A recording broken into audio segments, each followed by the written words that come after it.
এবার আসেন আম্মা জান আয়েশা সিদ্দিকা আলাইহাস সালাম বলেন, আমি একটা রাত্রে আমার নবীজিকে পাইলাম না, আস্তে করে চলে গেলাম জান্নাতুল বাকি কবরস্থানে। সুবহানাল্লাহ বলেন। আরবি বলতেছি না, তাড়াতাড়ি বলি শেষ করি, কষ্ট হয়। আমল দেব আপনাদের। সালাতুত তাসবিহ পড়বো আমরা, পড়বেন না? সালাতুত তাসবিহ পড়বো, অন্যান্য আমল করব ইনশাআল্লাহ। সেহরি খাবেন, তারপরে যদি যেতে মন চাই যাবেন, না হলে ফজর নামাজ আমরা পড়ে ছেড়ে দিব। ফজর নামাজ পড়ে গিয়ে বাড়িতে রেস্ট করবেন, আজকে সরকারি ছুটির দিন, ঠিক না? ঠিক, বাড়িতে রেস্ট করবেন। আমি আপনাদেরকে অনুরোধ করছি, একটি রাত আল্লাহর জন্য জাগিয়ে দেই। জীবনে বহুত রাত সিনেমা হলে গেছি, আপনি বহুত রাত টিভির পর্দায় গিয়েছে, বহুত রাত খেলাধুলার তামাশায় গিয়েছে। আজকের রাতটা আল্লাহর জন্য কাটিয়ে দেই। এই একটি রাত আমাদের গুনার রাত্রিগুলির কাফফারা হয়ে যেতে পারে।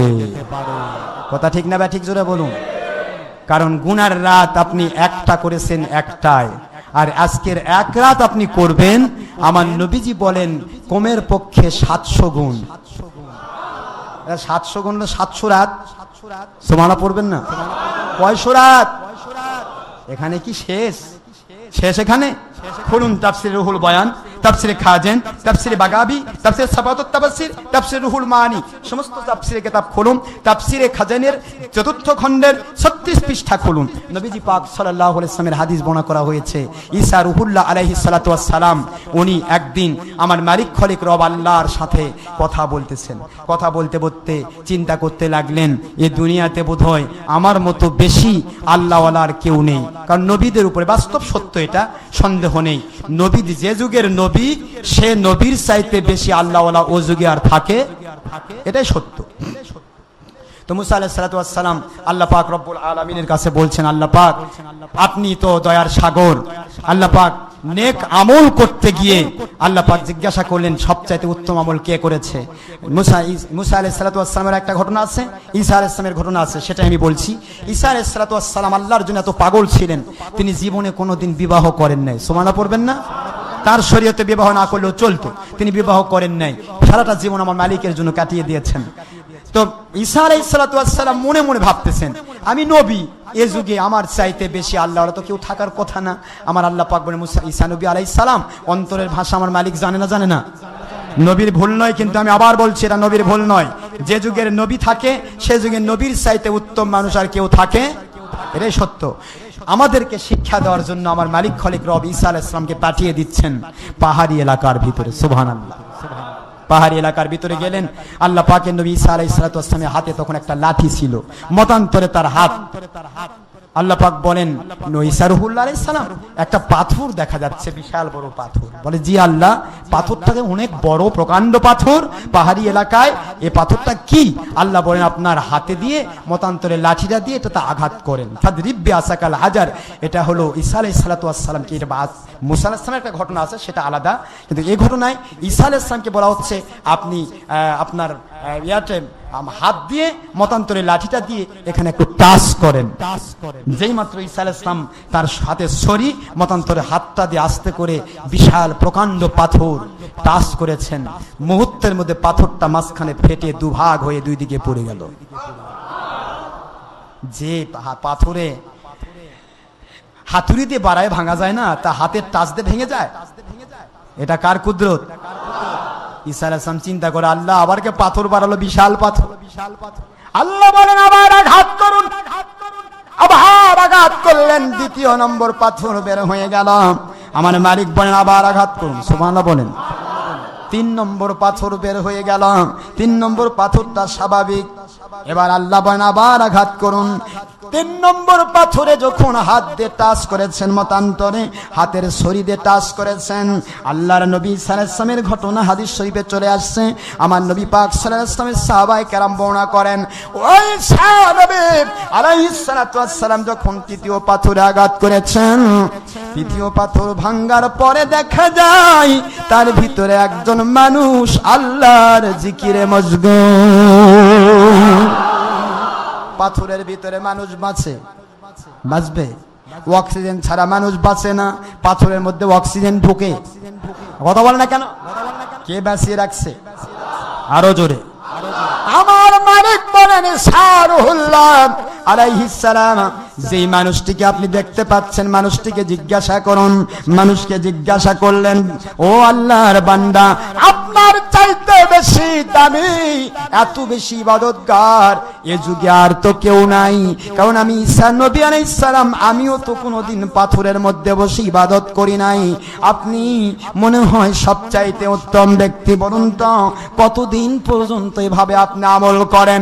লক্ষ্য করে দেখতেছি এই দুনিয়াতে কেউ জান্নাতি খাবার পায় না, কিন্তু আপনার পাশে পাথরের ভিতরে আপনার সামনে দেখি বেমৌসুমি জান্নাতি ফল। কোথা থেকে আসে?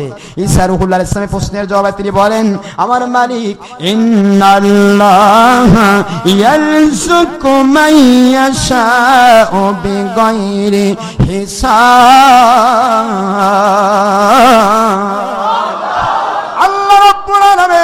আমাকে দয়া করে এই পাথরের ভিতরে আমাকে প্রতিদিন পর্যাপ্ত খাবার দান করেন।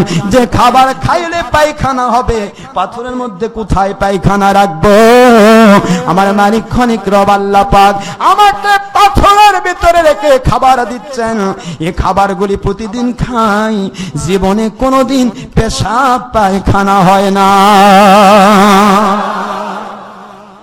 জান্নাতি খাবার খেলে পেশাব পায়খানা হয়? জোরে বলুন, পেশাব পায়খানা হয় না। রে আল্লাহর বান্দা, কতদিন পর্যন্ত আপনি আমল করতেছেন এখানে? এক নয়, দুই নয়, ঈসা রূহুল্লাহ আলাইহিস সালাম। ওনার নাম কে জানিয়ে দিছে? ঈসা আলাইহিস সালাম বলে, আমার নাম কে জানালো আপনাকে? বলে, আপনি যে আমার নবী, আপনার উপর ঈমান এনেছি, আপনি আমার নবী, আমার মালিক আমাকে জানিয়ে দিয়েছে। নবীকে না মেনে আল্লাহওয়ালা হওয়া যায় না। আপনাকে আমি মেনেছি, আপনার আদর্শ নিয়ে চলছি।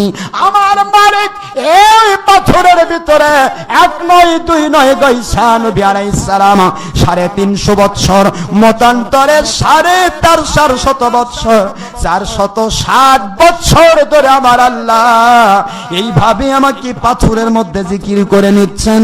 এভাবেই প্রতিদিন আমাকে খাবার দান করছেন। ঈসা রূহুল্লাহ আলাইহিস সালাম বলেন, আপনার মতো এত আমল আর কেউ দুনিয়াতে করে নাই। আল্লাহর বান্দা বলে, ঈসা নবী রূহুল্লাহ আলাইহিস সালাম, আপনি যে নবীজির উম্মত হওয়ার জন্য ওনার একজন ইমাম, ওনার একজন উম্মতের কাছে আপনি বায়াত হবেন। সেই নবী আখেরি রাসূল, আখেরি জামানার পয়গম্বর মুহাম্মদুর রাসূলুল্লাহ সাল্লাল্লাহু আলাইহি ওয়াসাল্লাম, ওনার উম্মত আমার আল্লাহ এতই পাওয়ার দিয়েছেন গো নবীজি। ওনার উম্মতেরা একটি রাত বৎসরে সবই বরাতের রাত্রিতে যদি আল্লাহর জন্য, আল্লাহর সন্তুষ্টির জন্য জাগিয়ে দেয়, ওনার উম্মতকে আমার চাইতে অনেক অনেক গুণ বেশি আমার আল্লাহ পাক সওয়াব দান করবে।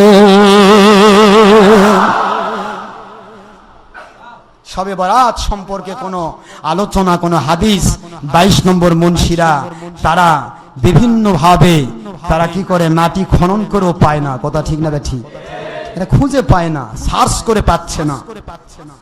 কঠিন ব্যাপার। একটি রাতের আমল মিনিমাম 300-350, মতান্তরে 407 বছর। 407 বছরের নফল ইবাদত করলে যে সওয়াব হয়, এই সওয়াব পাওয়া যায় সবই বরাতের রাতে। বাড়ি যা ঘুমাবেন না। আমার মালিকের জন্য কাটিয়ে দিব। পারবেন না? মালিকের জন্য কাটিয়ে দিব, আল্লাহর জন্য। ও আল্লাহ, আজকের রাত্রে আমি আমার জীবনের গুনাহ থেকে ক্ষমা চাই, আর গুনাহ করব না। রেডি হয়ে যান। খেল তামাশা বহুত করেছি, আজরাইল আলাইহিস সালাম এসে ভেঙে দেওয়ার আগে আমি নিজেই ভেঙে চুরমার করে দিলাম।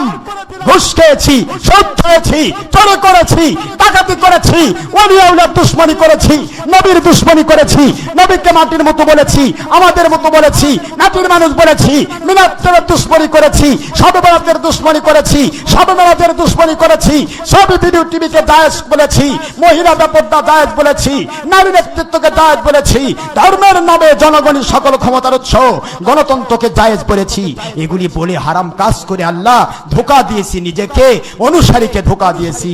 ও 22 নম্বরের আসো, ফিরে আসো, আমার মালিক তোমার নিউ জেনারেশন, নিউ লাইফ দান করবে। আজকের দিনে হয়ে যাবে তোমার জীবনটা অল্টারনেট পজিশন, তোমার গুনার জায়গা নেকি দিয়ে ভরপুর।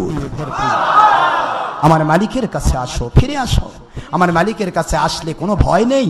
আমার মালিকের কাছে আসার সময় আছে, এখনো সময় আছে, ফিরে আসুন। ভুল করেছি, আর ভুল করব না, ঠিক না ব্যাঠি? এই কথা বলে আমরা শেষ পর্বে আসতেছি।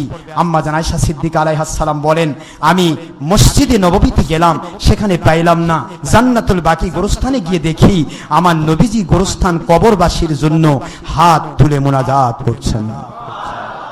কবরবাসীকে দাঁড়িয়ে সালাম দেওয়া যে সুন্নাত, তার দলিল। সুবহানাল্লাহ বলেন।